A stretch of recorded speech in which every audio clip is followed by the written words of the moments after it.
Mga kapatid, shinare lang itong video sa amin at talagang nagulat po ako. Itong pinikulang ito na ginapa ng ating kababayan. At ang title nito ay Dear Satan. So, isa po siyang gumanap na Santa Claus, pero behind of the scene, siya pala si Satan.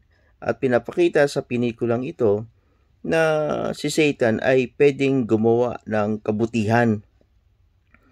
Ang problema dito sa mga kabataan, no, baka malason ang kanilang kaisipan na pwede silang mag-request kay Satan.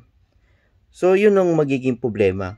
Sa Bible, sinasabi ng ating Panginoon Hesus kung sino si Satan. Ito po ay mababasa natin sa John 8:44. Sinabi ng Panginoon, no, na ang diablo ang inyong ama. Sabi dito, kung siya'y mamatay tao, ay mamatay tao siya sa simula pa at kalaban ng katotohanan. Ibig sabihin, hindi siya pumapanig sa katotohanan.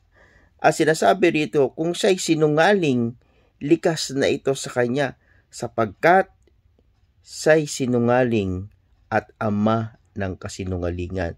So Satan po ay talagang mamatay tao na sinasabi ng Panginoon Hesus at kailanman hindi siya pumanig sa katotohanan. Hindi siya pumanig kay Lord. At siya ay napakasinungaling na demonyo. Kaya nga demonyo siya.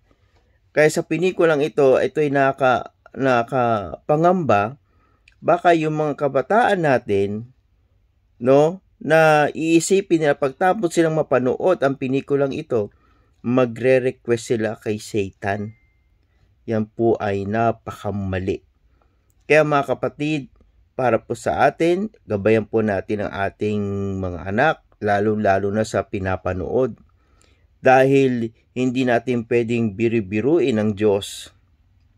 At wag nating payagan makapag-penetrate ang diablo o si Satan sa ating pamilya. Dahil tiyak, sabi nga dito siya'y mamamatay tao, destroyer. At sinasabi nga dito, pumunta siya rito para manira, magwasak at pumatay.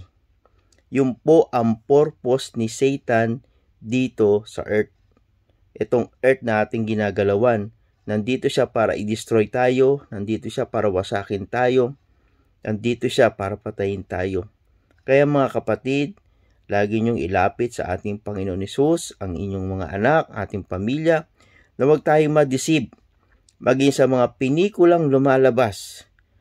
Pag-aralan po natin mga magulang yung mga pinikula na ating pinapanood, lalo na sa mga bata, dahil pwede silang makurap at pwedeng, sabi nga rito, hindi sila, sabi nga, mabihag ng diablo. Mga kapatid, sana po i-share po niyo ito at ang maging alerto po tayo mga kapatid, because we are now living in the last days. Nagiging mabuti na masama at tinitwist na nila yung mga kasamaan ay pwedeng gumawa ng mabuti. Never magiging mabuti si Satan sa ating buhay dahil ang plano niya sirain, pasakin ang ating pamilya. Yun lang po mga kapatid. God bless you po sa inyong lahat.